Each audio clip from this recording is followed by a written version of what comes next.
dans le livre d'Ésaïe 53. Qui a cru à ce qui nous était annoncé? Qui a reconnu le bras de l'Éternel? Il s'élevait devant lui comme une faible plante, comme une rejeton qui sort dans une terre desséchée. Il n'avait ni beauté ni éclat pour attirer nos regards, et son aspect n'avait rien pour nous plaire. Méprisé et abandonné les hommes, l'homme des douleurs est habitué à la souffrance, semblable à celui dont on tourne les visages.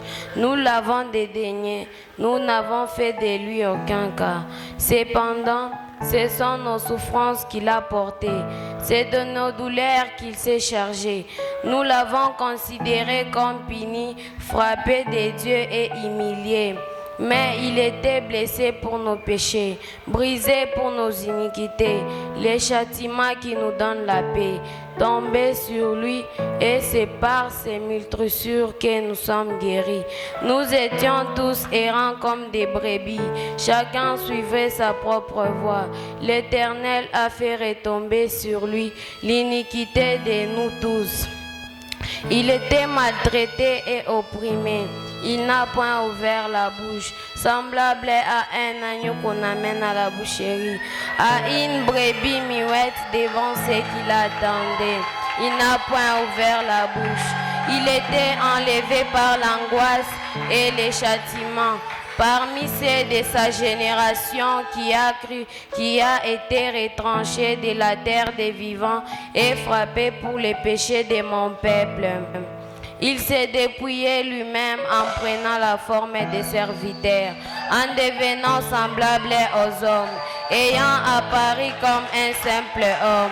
Il s'est humilié lui-même, se rendant obéissant jusqu'à la mort, même jusqu'à la mort de la croix. C'est pourquoi aussi Dieu l'a souverainement élevé et lui a donné le nom qui est au-dessus de tout nom. Enfin qu'au nom de Jésus, tous genoux fléchissent dans les cieux, sur la terre et sous la terre, et que toute langue confesse que Jésus-Christ est Seigneur à la gloire de Dieu le Père. Je vous remercie. Est-ce qu'on peut acclamer pour Jésus? Est-ce qu'on peut acclamer pour le roi des rois, le ressuscité, pour les seigneurs des seigneurs? Shalom, peuple de Dieu. En ce jour mémorable, qui est le jour des Pâques, nous, les Codim Jésus l'apporte, avons préparé une petite exhortation sur la résurrection de Jésus-Christ. Bien-aimés, la Bible dit dans Romains 3, 23 que tous ont péché et sont privés de la gloire de Dieu.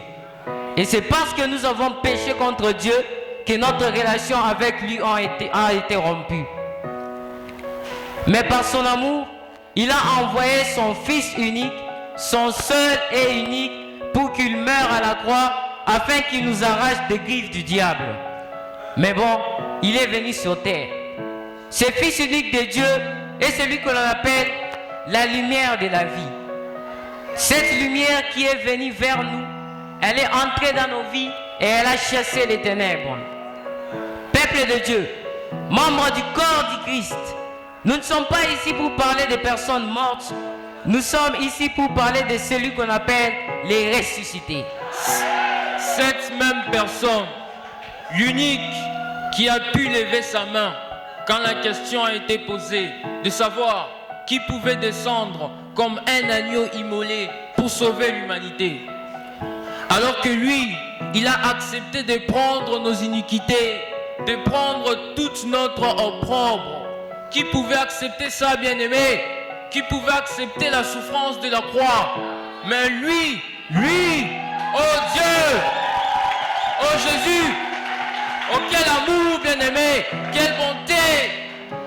Il a tout accepté pour moi, pour vous, pour toute l'humanité. Mais le monde qui est nous, l'avons livré et mis à mort. Et dans la douleur, il a dit, il a déclaré que tout est accompli.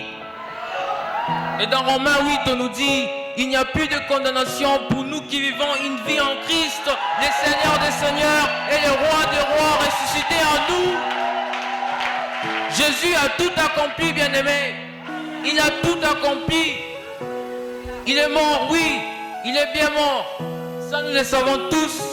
Mais la seule différence entre lui et tous les autres dieux que je cite, Mahomet, que je peux citer, c'est un certain Kadima, que je peux citer encore, d'autres et tant d'autres. Et comme dans Nombre 23, 19, on nous dit que notre Dieu n'est point un homme pour mentir, ni un fils d'homme pour se repentir. Jésus est bel et bien ressuscité le 3e jour, comme il a promis aux disciples. Est-ce qu'on peut pousser des cris de joie pour ce Jésus? Est-ce qu'on peut pousser des cris de joie? Jésus est bel et bien ressuscité. Jésus est bel et bien ressuscité. Alors, chers parents, mon frère, ma soeur, je ne sais pas la situation que vous êtes en train de traverser pour le moment. Je ne sais pas la situation que vous êtes en train d'endurer pour le moment. Mais laissez-moi vous dire que notre Dieu, c'est un Dieu qui n'est pas mort. C'est un Dieu vivant. Notre Dieu est vivant. C'est celui qui a vaincu la mort. Jésus a vaincu la mort. Et de la même manière qu'il a ressuscité Jésus d'entre les morts, c'est de la même manière qu'il va accorder une solution à votre situation. C'est de la même manière qu'il va accorder une solution à votre problème. C'est de la même manière qu'il va vous restituer. Lui qui a été frappé, bien-aimé, Jésus a été insulté. On a craché sur lui. Oh, je me souviens à la croix, il a dit, Père, pardonne-leur, car ils ne savent pas ce qu'ils font. Il a dit, tout est accompli. Peuple de Dieu, écoutez, les diables pensaient qu'il allait gagner Jésus à la croix. Or, c'est dans la faiblesse de Jésus où était cachée sa puissance. Que Dieu vous bénisse.